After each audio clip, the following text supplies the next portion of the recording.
दोस्तों, ये है बांग्लादेश, हमारी दुनिया का एक छोटा और नया मुस्लिम देश। मगर इस बहुत ही छोटे से देश ने पिछले कुछ दिनों से लगातार पूरी दुनिया में कोहराम मचा रखा है। हर तरफ मीडिया में इसी देश के बारे में चर्चाएं हो रही हैं। चर्चाएं हो भी क्यों ना, क्योंकि जिस तरह की तस्वीरें, जिस तरह के विजुअल्स इस बांग्लादेश से निकल कर आ रहे हैं, वो लोगों के दिलों को दहला देने वाले हैं। वो इतने ज्यादा खौफनाक हैं कि जिनको ना तो आप देख सकते हैं और ना ही यूट्यूब दिखाने दे सकता है। आसान भाषा में बस इतना समझ लीजिए कि पिछले कुछ सालों के अंदर ही वहां पर 115 से भी ज्यादा लोगों की मौत हो चुकी है, जबकि घायल लोगों का आंकड़ा भी सैकड़ों से अब हजारों के करीब बताया जा रहा है। और इनमें भी न जाने कितने लोग ऐसे होंगे कि जो हॉस्पिटल्स के अंदर अपनी जिंदगी की जंग लड़ रहे होंगे। बांग्लादेश की सड़कें कि जो अभी कुछ दिन पहले ही वहां के आम लोगों से, या स्पेशली मैं कहूं तो वहां के स्टूडेंट से फुल नजर आ रही थी, और जहां से ही ये सारा पूरा मैटर शुरू हुआ था, अब वहां पर पुलिस, आर्मी और इवन अब तो आर्मी के टैंक्स भी नजर आने लगे हैं। मानो ऐसा लग रहा है कि बांग्लादेश के अंदर ऑलरेडी सिविल वार जैसे हालात पैदा हो चुके हैं, और वहां की आर्मी, वहां की पुलिस और वहां के एडमिनिस्ट्रेशन का मुकाबला उनके अपने लोगों से नहीं बल्कि किसी गैर और खतरनाक दुश्मन के साथ है। और ये सब कुछ हो रहा है सिर्फ और सिर्फ एक ही चीज की वजह से, और उस चीज का नाम है कोटा सिस्टम। तो सबसे पहला सवाल तो यही है कि आखिर ये कोटा सिस्टम है क्या? आखिर इसमें ऐसी भी क्या खास बात या खतरनाक बात है कि जिसकी वजह से जहां एक तरफ बांग्लादेश के आम लोग हर चीज को भूल चुके हैं, हॉस्पिटल्स, जेल या फिर मौत या फिर जख्म, किसी भी चीज की कोई परवाह नहीं कर रहे हैं, तो वहीं दूसरी तरफ हम देख सकते हैं कि वहां की गवर्नमेंट, वहां की प्रधानमंत्री यानी कि शेख हसीना भी अपनी सारी हदें पार कर रही है और हर तरह से इन आम लोगों को, उनकी मांग को कुचलना चाहती है। तो दोस्तों, ये जो कोटा सिस्टम है, ये आसान भाषा में बस आप इतना समझिए कि ये वही है कि जिसको हम लोग इंडिया में रिजर्वेशन या फिर आरक्षण कहते हैं। इस बांग्लादेश में इसको आमतौर पर कोटा सिस्टम कहा जाता है। बांग्लादेश के अंदर ये सरकारी नौकरियों में लगभग 56 यानी कि 56% के करीब पाया जाता है, जिसमें से 30% के करीब तो जो फ्रीडम फाइटर्स की फैमिलीज हैं उनको दिया जाता है, 10% के करीब वोमेन यानी कि औरतों को दिया जाता है ताकि उनका भी एम्प्लॉयमेंट हो सके, उनको भी मेन स्ट्रीम में लाया जा सके। बाकी का 10% उन कुछ खास गिने चुने इलाकों के लिए है कि जो बाकी बांग्लादेश से काफी ज्यादा बिछड़ गए हैं। आखिर के बचे हुए 6% में से 5% इंडियंस कम्युनिटी के लिए है, जबकि 1% डिसेबल लोगों के लिए, मतलब जो भी किसी तरीके से अपाहिज वगैरह हैं। अब इस पूरे कोटा सिस्टम का, इस पूरे रिजर्वेशन का मतलब ये निकलता है कि अगर सरकार की तरफ से 100 नौकरियां निकलती हैं तो सबसे पहले उन 100 सरकारी नौकरियों में से 30% फ्रीडम फाइटर्स की फैमिली को दे दी जाएंगी, 10 औरतों को दे दी जाएंगी, 10 सबसे ज्यादा पिछड़े हुए इलाके के लोगों को दे दी जाएंगी, बाकी की 6% भी इसी तरीके से बांट दी जाएंगी। तो सिर्फ बचेंगी 44 सीट्स, और इन्हीं पर ही बाकी पूरे बांग्लादेश को लड़ना होगा, मतलब मुकाबला करके अपनी जगह बनानी होगी। और ये सब कुछ ऐसे कंडीशन में होगा या फिर ऑलरेडी हो रहा है कि जब बांग्लादेश के अंदर सरकारी नौकरियों की पहले से ही हद से ज्यादा कमी हो रही है। दोस्तों, अब इस कोटा सिस्टम को थोड़ी और बारीकी से समझने के लिए, और आखिर कौन किस तरफ खड़ा है, किसको इससे फायदा है, किसको इससे नुकसान है, ये सब कुछ जानने के लिए हमको इसके इतिहास में जाना पड़ेगा। बात है सन 1971 की कि जब इंडिया की मदद से बांग्लादेश पाकिस्तान से अलग होने में कामयाब हुआ था। इस देश के सबसे बड़े लीडर बनकर उभरे वही शेख मुजीबुर रहमान के, जिन्होंने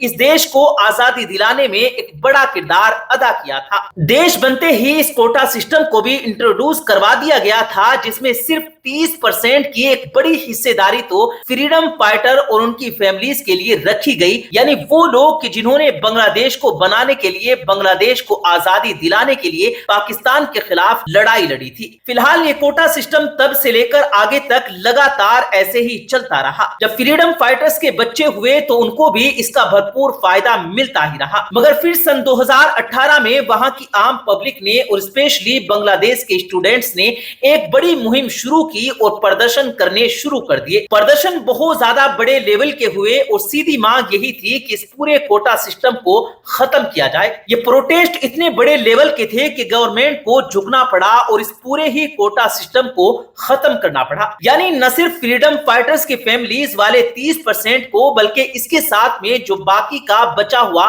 26% ہے اس کو بھی ختم کر دیا گیا۔ لیکن اسی وقت فریڈم فائٹرز کی فیملیز کے ہی کچھ لوگ یا پھر باقی بھی کچھ لوگ کہ جو اس کوٹا سسٹم کو سپورٹ کرتے ہیں وہ کورٹ پہنچ چکے تھے۔ کورٹ میں لمبے وقت تک سنوائی چلی اور ابھی کچھ وقت پہلے ہی کورٹ نے یہ آرڈر دیا کہ ہاں بھائی کوٹا سسٹم تو باقی رہنا چاہیے۔ بس اسی نے پورے بنگلہ دیش میں چنگاری لگا دی۔ بالکل اسی طرح سے ہی پروٹیسٹ شروع کیے گئے کہ جس طرح سے سن 2018 میں شروع ہوئے تھے۔ شاید یہ پروٹیسٹ اتنے بڑے لیول کے نہیں ہوتے اور اتنی خطرناک شکل اختیار نہیں کرتے اگر وہاں کی شیخ حسینہ سے ایک بڑی غلطی نہیں ہوتی۔ دراصل پروٹیسٹ کرنے والے لوگوں کا کورٹ سے یا پھر گورنمنٹ سے یہ کہنا ہے کہ آپ 56% میں سے 26% کو باقی رکھیے، ہمیں اس سے کوئی پریشانی نہیں ہے، مگر اس 30% کو ختم کر دیجئے کہ جو فریڈم فائٹرز کے فیملیز کو دیا جاتا ہے۔ کیونکہ پہلے فریڈم فائٹرز کو دیا جا رہا تھا وہ اچھی بات تھی، اولادوں کو بھی دیا گیا تب بھی ٹھیک ٹھاک تھا، مگر آخر اب کیا تک بنتا ہے کہ ان کی بھی اولادوں کو اور اس کے بعد ان کی بھی اولادوں کو اس طرح سے دیا جاتا رہے، باوجود اس کے کہ بنگلہ دیش میں سرکاری نوکریوں کی پہلے سے ہی اتنی کمی ہے۔ اس پر پردھان منتری شیخ حسینہ نے پروٹیسٹ کرنے والے لوگوں کو ایک طرح سے دھمکاتے ہوئے یہ پبلکلی کہا کہ اگر ریزرویشن فریڈم فائٹر کی فیملیز کو نہیں دیا جائے گا تو کیا رضاکاروں کو دیا جائے گا؟ دراصل دوستو رضاکار ورڈ کو بنگلہ دیش میں ایک غدار کے طور پر استعمال کیا جاتا ہے، کیونکہ 1971 میں ان لوگوں کی آزادی کی لڑائی میں جو ایک بڑا گروہ پاکستان کی طرف سے لڑ رہا تھا اور یہ کوشش کر رہا تھا کہ بنگلہ دیش پاکستان سے الگ نہ ہو، اسی گروپ کا نام تھا رضاکار۔ تو اسی لیے جیسے ہی وہاں کے اسٹوڈنٹ نے یہ دیکھا کہ ہماری خود کی پردھان منتری ہی ہم کو رضاکار یعنی کہ غدار کہہ رہی ہے تو وہ لوگ بری طرح سے بھڑک اٹھے اور انہوں نے باقاعدہ یہ سلوگن دیا کہ اگر حق کہنا اور حق مانگنا ہی غدار ہونا ہے تو ہم غدار ہی ہیں۔ اور اس کے بعد پھر اس طرح کے حالات بننا شروع ہوئے کہ جن کی تصویریں لگاتار ہم لوگوں کے موبائل فون تک پہنچ رہی ہیں۔ شیخ حسینہ نے ان تمام لوگوں کی آواز کو دبانے کے لیے اور کچلنے کے لیے پولیس کو تو اتارا ہی، سڑکوں وغیرہ پر کرفیو بھی لگوا دیا گیا، مگر حالات اس وقت اور بھی زیادہ بھیانک اور خطرناک ہو گئے کہ جب بنگلہ دیش چھاتر لیگ کے اسٹوڈنٹس نے اترنا شروع کر دیا۔ دراصل شیخ حسینہ کی جو پولیٹیکل پارٹی ہے یعنی عوامی لیگ، اسی کا ایک اسٹوڈنٹ ونگ ہے کہ جس کو بنگلہ دیش چھاتر لیگ کے نام سے جانا جاتا ہے۔ شیخ حسینہ نے ان تمام پردرشن کرنے والے اسٹوڈنٹ کو، عام لوگوں کو کاؤنٹر کرنے کے لیے اس ریزرویشن کے فیور میں اپنے اسٹوڈنٹس ونگ کو اتار ڈالا۔ نتیجہ یہ ہوا کہ دنگے جیسے حالات بن گئے، ان لوگوں نے آپس میں ہی ایک دوسرے کے اوپر حملے کرنے شروع کر دیے، مارنا پیٹنا شروع کر دیا، بلکہ قتل تک کر ڈالا۔ تھانوں وغیرہ میں آگ لگا دی گئی، بہت ساری پبلک اور سرکاری پراپرٹیز جل کر خاک ہو گئی۔ گورنمنٹ کی طرف سے کئی الگ الگ طرح کے کریک ڈاؤن کے ساتھ ساتھ انٹرنیٹ کی فلی شٹ ڈاؤن ہونے کی بھی خبریں آئیں۔ اب آپ میں سے بہت سارے لوگوں کے دماغ میں یہ سوال بھی آ رہا ہوگا کہ آخر شیخ حسینہ کو اس کوٹا سسٹم میں اتنی زیادہ دلچسپی کیوں ہے؟ آخر فریڈم فائٹرز کی فیملیز کو ملنے والے اس 30% ریزرویشن سے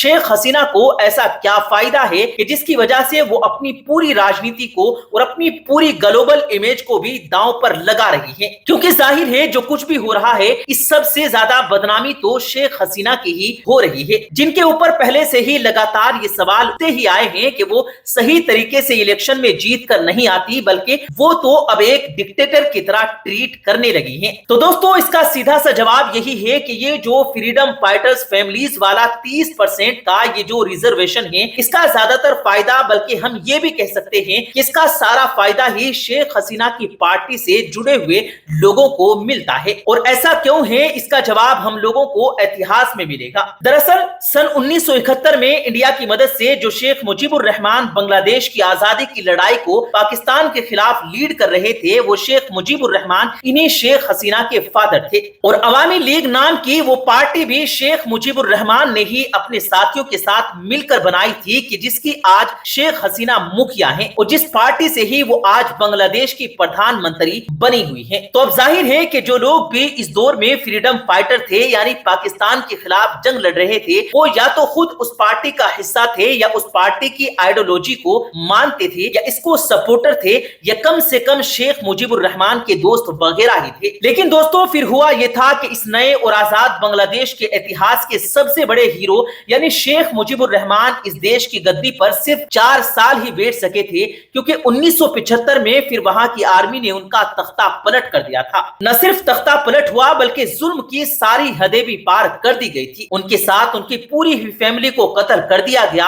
हर इंसान को, अब वो चाहे बूढ़ा हो, जवान हो, औरत हो, इवन बच्चा भी हो, उनकी फैमिली में उस दौर में सिर्फ एक ही इंसान जिंदा बच सका था, जिनका नाम था शेख हसीना। ये शेख मुजीबुर रहमान की बेटी थी और उस दौर में जर्मनी के अंदर थी। उसके बाद लंबे वक्त तक बांग्लादेश पर मिलिट्री का ही राज रहा और जब तक मिलिट्री का राज रहा तब तक शेख हसीना जर्मनी से तो वापस आ गई, लेकिन बांग्लादेश नहीं जा सकी। इंडिया ने उनको पनाह दी और इंडिया में ही उन्होंने अपनी जिंदगी का एक लंबा वक्त गुजारा। इसीलिए उनको आज भी इंडिया की बेटी भी कहा जाता है। फाइनली ये बड़ी जोर जबरदस्ती के बाद 1990 के दौर में फिर से चुनाव कराने का फैसला किया गया, मगर अब तक वहां की राजनीतिक हालत काफी हद तक बदल चुकी थी। वहां की राजनीति में अब 2 बड़ी पार्टी उभर कर सामने आ चुकी थी, जिनमें से पहली थी अवामी लीग, जिसकी किसी दौर में शेख मुजीबुर रहमान ने बुनियाद रखी थी और अब उसकी मुखिया उनकी बेटी यानी कि शेख हसीना थी। जबकि जो दूसरी पार्टी थी उसका नाम था बीएनपी, मतलब कि बांग्लादेश नेशनलिस्ट पार्टी। इस पार्टी की बुनियाद 1975 में उसी जनरल जियाउर रहमान ने रखी थी कि जिसने उस दौर में शेख मुजीबुर रहमान का तख्ता पलट करके उनको उनकी पूरी फैमिली के साथ कत्ल किया था। मगर अब क्योंकि जनरल जियाउर रहमान की भी ऑलरेडी डेथ हो चुकी थी, तो उनकी इस पार्टी यानी बीएनपी की कमान भी एक लेडी के ही हाथ में थी कि जो उनकी फितवा है और जिनका नाम है खालिदा जिया। हुआ ये कि 1990 के बाद में होने वाले इस चुनाव में बाजी मारी खालिदा जिया ने और वो बांग्लादेश की नई प्रधानमंत्री बनी। 1996 तक रही, मगर फिर गद्दी से हटना पड़ा और उस चुनाव में बाजी मारी शेख हसीना ने। ये 2001 तक प्रधानमंत्री रही और उसके बाद उनकी हार हो गई और एक बार फिर से गद्दी पर एंट्री हुई खालिदा जिया की और उन्होंने एक बार फिर से 2006 तक बांग्लादेश की कमान को संभाला। फिलहाल मौजूदा वक्त में शेख हसीना ही बांग्लादेश की गद्दी पर बैठी हुई हैं और ये पिछले 15 साल से लगातार बैठी हुई हैं, क्योंकि उन्होंने 2009 में इलेक्शन जीता,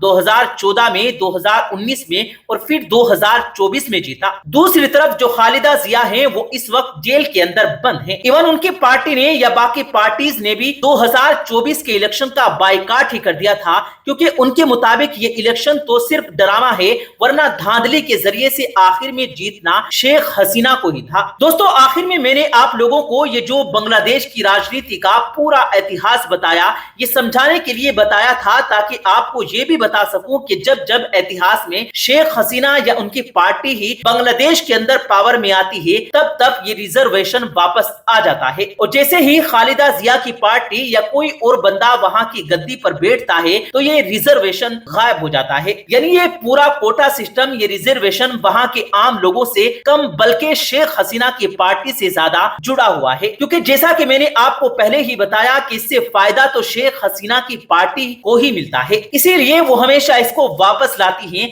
और इस वक्त भी जब इस पर खतरा मंडरा रहा है तो सारी हदें पार कर रही हैं, लेकिन इसकी हिफाजत करने की कोशिश कर रही हैं। आखिर में जाते जाते ये भी बताता चलूं कि जब बांग्लादेश के हालात इतने ज्यादा खराब हो गए, दुनिया भर में चर्चाएं होने लगी, इतनी ज्यादा लोगों की मौतें हो गई, हर तरफ खून ही खून नजर आने लगा, तो वहां की सुप्रीम कोर्ट ने अब एक नया फैसला भी सुना दिया है, जिसके मुताबिक उसने इस रिजर्वेशन को खत्म तो नहीं किया लेकिन बिल्कुल न होने के बराबर कर दिया है। यानी जो फ्रीडम फाइटर्स के फैमिलीज को 30% के करीब मिलता था उसको 5% कर दिया और बाकी कैटेगरीज में भी जो रिजर्वेशन है उसको बिल्कुल न होने के बराबर कर दिया है। लेकिन फिर भी स्टूडेंट्स ने और बाकी आम लोगों ने या फिर बाकी पॉलिटिकल पार्टीज ने और बाकी पॉलिटिकल ऑर्गेनाइजेशन ने इस प्रोटेस्ट को कंप्लीटली खत्म करने से इनकार कर दिया है। उनका कहना यही है कि कोर्ट ने तो पहले भी फैसला सुनाया था, लेकिन गवर्नमेंट वाकई इस पर अमल करेगी इसकी कोई गारंटी कौन लेगा, क्योंकि मुमकिन है कि गवर्नमेंट फिर से अपनी मनमानी करने लगे। इसीलिए गवर्नमेंट को फौरन कानून की शक्ल में इस पर कोई एक्शन लेना चाहिए। इसके अलावा उन लोगों की मांग ये भी है कि जो कुछ भी हुआ है इस मामले में भी इंसाफ दिया जाए, यानी जिन लोगों की इस प्रोटेस्ट में डेथ हुई है, मौतें हुई हैं, उन सबको नौकरियां वगैरह दी जाएं या किसी और तरीके से उनकी भरपाई की जाए। जो लोग घायल हैं उनको गवर्नमेंट की तरफ से भरपूर इलाज दिया जाए। जो लोग जेल में बंद हैं सिर्फ इस प्रदर्शन करने की वजह से उनको आजाद किया जाए। अब ये तो देखने वाली बात होगी कि बांग्लादेश में अब क्या आगे होता है। कुछ अहम होगा तो आप लोगों के लिए एक अपडेटेड वीडियो जरूर लाई जाएगी। बाकी आज की इस वीडियो को हम यहीं पर खत्म करते हैं। वीडियो अगर जानकारी से भरपूर लगी हो तो वीडियो को लाइक करने के साथ साथ दोस्तों के साथ भी जरूर शेयर कीजिएगा। हम मिलते हैं फिर एक किसी कीमती वीडियो के साथ, तब तक के लिए अल्लाह हाफिज।